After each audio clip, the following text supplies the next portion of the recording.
നമസ്കാരം. Anjarakandy dental college വിദ്യാർത്ഥി നിതിൻ രാജിന്റെ ആത്മഹത്യയിൽ അന്വേഷണം വഴിതിരിച്ചുവിടാൻ നീക്കം നടക്കുന്നതായി ആരോപണം. കേസിൽ പ്രതികളായ ഡോക്ടർ റാമിനും സംഘത്തിനുമെതിരെ കർശന നടപടി സ്വീകരിക്കുന്നതിനു പകരം അന്വേഷണം ലോൺ ആപ്പുകളിലേക്ക് മാത്രം കേന്ദ്രീകരിക്കുന്നത് അധ്യാപകരെ രക്ഷിക്കാനാണെന്ന ആക്ഷേപം ശക്തമാണ്.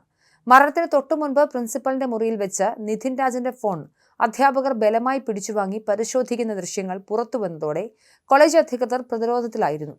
ഒരു വിദ്യാർത്ഥിയുടെ സ്വകാര്യതയിലേക്ക് കടന്നുകയറി ബലമായി ഫോൺ പരിശോധിക്കാൻ അധ്യാപകർക്ക് അധികാരമുണ്ടോ എന്ന ചോദ്യമാണ് ഇപ്പോൾ ഉയരുന്നത്. അന്ന് പ്രിൻസിപ്പലിന്റെ മുറിയിൽ നടന്നത് നിതിനെ മാനസികമായി തകർക്കുന്ന കൊടിയ അപമാനമാണെന്ന് സഹപാഠികളും ബന്ധുക്കളും ആരോപിക്കുന്നുണ്ട്. പ്രിൻസിപ്പലിനെ കൂടാതെ 3 അധ്യാപകരാണ് നിതിനെ വളഞ്ഞിട്ട് ചോദ്യം ചെയ്തതും ഫോൺ പരിശോധിച്ചതും. ഈ സംഭവത്തിന് പിന്നാലെയാണ് വിദ്യാർത്ഥി ആത്മഹത്യയിൽ അഭയം പ്രാപിച്ചത്. ആത്മഹത്യാ പ്രേരണ കുറ്റവും പട്ടികജാതി പട്ടികവർഗ അതിക്രമ നിരോധന നിയമപ്രകാരവും കേസെടുക്കപ്പെട്ട ഡോക്ടർ റാം ഉൾപ്പെടെയുള്ളവർ നിലവിൽ ഒളിവിലാണ്. എന്നാൽ ഇവർക്ക് ഉന്നതതലത്തിൽ വലിയ സംരക്ഷണം ലഭിക്കുന്നുണ്ടെന്നും അതുകൊണ്ടാണ് ഡോക്ടർ റാമിനെ തൊടാൻ പോലീസിന് കഴിയാത്തതെന്നും നിതിന്റെ കുടുംബം ആരോപിക്കുന്നുണ്ട്. അധ്യാപകർക്കെതിരെ ഗുരുതരമായ ജാതി അധിക്ഷേപ പരാതി നിൽക്കുമ്പോഴാണ് പോലീസ് പെട്ടെന്ന് ഇൻസ്റ്റാ പേ ലോൺ ആപ്പിനെതിരെ സ്വമേധയാ കേസെടുത്ത് രംഗത്തെത്തിയത്. ലോൺ ആപ്പ് മാഫിയയുടെ ഭീഷണി നിതിനെ സമ്മർദ്ദത്തിലാക്കിയിട്ടുണ്ടാകാം എന്ന പ്രാഥമിക നിഗമനത്തിലേക്ക് പോലീസ് എത്തുമ്പോൾ അധ്യാപകരുടെ പീഡനം എന്ന പ്രധാന പരാതി വിസ്മരിക്കപ്പെടുകയാണ്.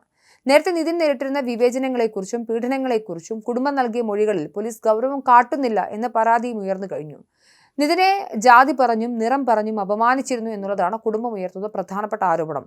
ഫോൺ വഴി അധ്യാപികയെ ലോൺ ആപ്പുകാർ വിളിച്ചു എന്നുള്ളത് സാങ്കേതികമായ ഒരു കാര്യം മാത്രമായാണ് ഇവർ ഉയർത്തുന്നതെന്നും എന്നാൽ കോളേജിൽ അഡ്മിഷൻ എടുത്ത കാലഘട്ടം മുതൽ തന്നെ അധ്യാപകരിൽ നിന്നും നിതിന് നേരെ വലിയ രീതിയിലുള്ള വിവേചനവും മാനസികമായ പീഡനവും നേരിടുന്നതായി കുടുംബം പറയുന്നുണ്ട്. എന്നാൽ ഈ തരത്തിലുള്ള വാദങ്ങളിലേക്ക് അല്ലെങ്കിൽ കുടുംബം മുന്നിട്ട് വെക്കുന്ന ഈ പരാതികളിലേക്ക് അന്വേഷണം ഉയരുന്നില്ല എന്നുള്ള പരാതി വ്യാപകമാണ്. അതായത് ഒരു വിദ്യാർത്ഥിക്ക് വേണ്ടി സഹപാഠികൾ എല്ലാവരും സംസാരിച്ചിരുന്നു, കുട്ടികളെ തരം തിരിച്ചിരുന്നു, കുട്ടികളെ ബ്ലാക്കി എന്നും വൈറ്റി എന്നും വിളിക്കുകയും കുട്ടികളെ വലിയ രീതിയിൽ ആക്ഷേപിക്കുകയും ചെയ്യുന്നൊരു സംസ്കാരമായിരുന്നു അധ്യാപകർക്കുണ്ടായിരുന്നതെന്ന് കുട്ടികൾ തന്നെ മാധ്യമങ്ങൾക്ക് മുന്നിൽ തുറന്നു പറച്ചിൽ നടത്തുമ്പോൾ പോലും പോലീസ് അത്തരത്തിലുള്ള തലങ്ങളിലേക്ക് അന്വേഷണം നടത്താതെ കേവലം ലോൺ ആപ്പുമായി ബന്ധപ്പെട്ട അല്ലെങ്കിൽ ലോൺ ആപ്പിൽ നിന്നുള്ള ഭീഷണി, ആ സമ്മർദ്ദം മൂലമാണ് നിതിൻ ആത്മഹത്യ ചെയ്തതെന്ന തരത്തിലേക്ക് കേസ് ഒതുക്കി തീർക്കാനുള്ള ശ്രമങ്ങളാണ് നടത്തുന്നതെന്ന ആക്ഷേപം വ്യാപകമാണ്. എന്തായാലും HOD സ്ഥാനത്ത് നിന്ന് മാറ്റി തൊഴിച്ചാൽ ഡോക്ടർ റാമിനെതിരെ പ്രത്യേകിച്ച് ഒരു നടപടി എടുക്കുന്നില്ല. മാത്രമല്ല ഇത്രയും ദിവസമായി നിതിൻ മരിച്ചിട്ട് എന്നാൽ ഇതുവരെയും പ്രതികളെ കണ്ടെത്താൻ പോലീസിന് സാധിക്കുന്നില്ല എന്ന ചോദ്യവും ഉയരുന്നുണ്ട്. പ്രതികൾ തലശ്ശേരി ജില്ലാ സെഷൻസ് കോടതിയിൽ മുൻകൂർ ജാമ്യാപേക്ഷയും സമർപ്പിച്ചിട്ടുണ്ട്. അധ്യാപകർ ചെയ്ത ക്രൂരതകളെ മറച്ചുവെക്കാൻ ലോൺ ആപ്പ് വിഷയം ഒരു പുകമറയായി ഉപയോഗിക്കുകയാണെന്ന സംശയത്തിലാണ് നാട്ടുകാരും നിതിന്റെ ബന്ധുക്കളും സഹപാഠികളും.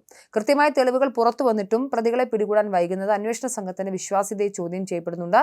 വരും ദിവസങ്ങളിൽ കോളേജ് അധികൃതർക്കും പോലീസിനുമെതിരെ ശക്തമായ പ്രതിഷേധത്തിനൊരുങ്ങുകയാണ് വിദ്യാർത്ഥി സംഘടനകൾ.